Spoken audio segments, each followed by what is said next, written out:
Assalamu-Alaikum, this is Haji Bhab Sheikh and welcome back to the Jack of all trades। आज है हमारी Illustrator class number 7 और rotate tool के ऊपर class number 2। तो मैंने आपसे प्रॉमिस किया था पिछली वीडियो में कि मैं आपको ये पैटर्न बनाना सिखाऊंगा, तो वो मैं सिखाऊंगा। उससे पहले आपको मैं एक चीज़ बताना चाहता हूँ। आ जाए अपनी स्क्रीन की तरफ। ये हमारा डिज़ाइन आ गया वही वाला। के लिए एक चीज़ आपके लिए ज़रूरी होगी, वो है अलाइनमेंट। अलाइनमेंट क्या होती है? तो सिंपल सी चीज़ है लेकिन बताना ज़रूरी था। जैसे मैंने यहाँ पर कुछ बॉक्सेस बना लिए,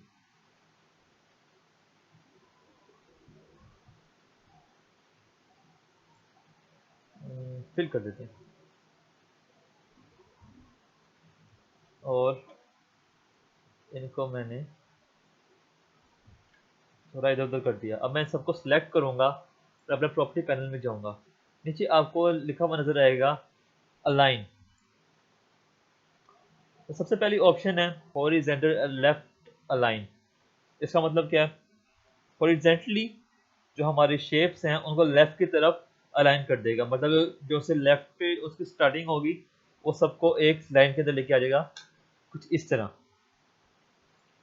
ठीक है। उसके बाद दूसरी चीज़ है सेंटर अलाइन हॉरिजॉन्टली। उसको अगर मैं अलाइन करूँगा तो उनके सब के उस सेंटर पॉइंट को हॉरिजॉन्टली एक लाइन में लेके आ जाएगा। तीसरा है राइट अलाइन। उससे आप लोग जानते हैं राइट की तरफ अलाइन कर देगा। अभी जिस तरह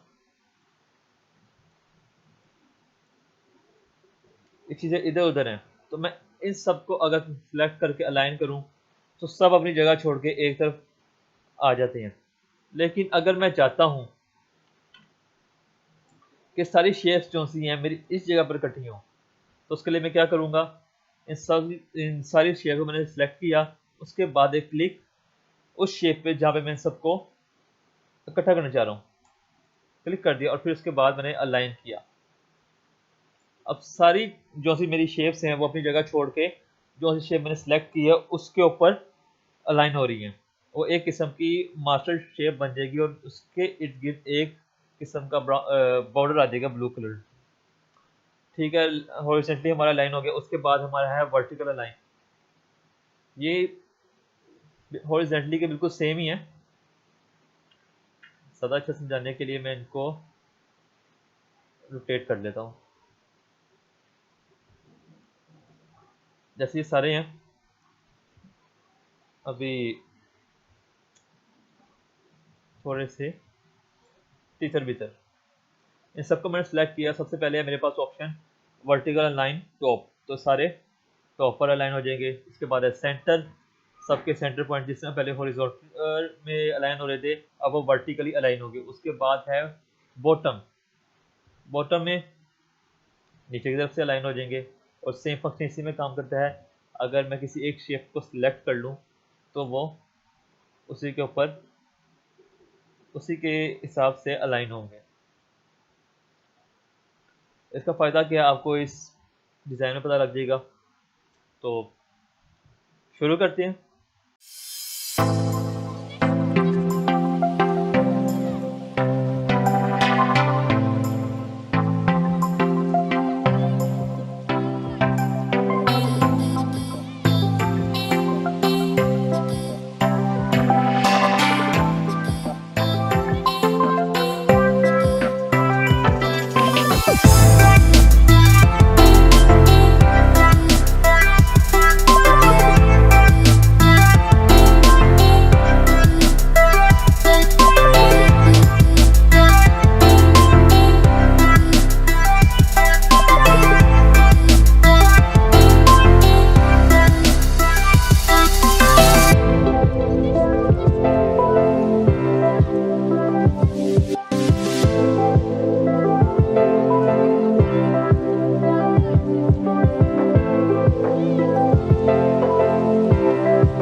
आज के लिए इतना ही। उम्मीद करता हूँ आपको यह वीडियो पसंद आई होगी। तो मिलते हैं हम अपनी अगली वीडियो में, तब तक के लिए अल्लाह हाफिज़।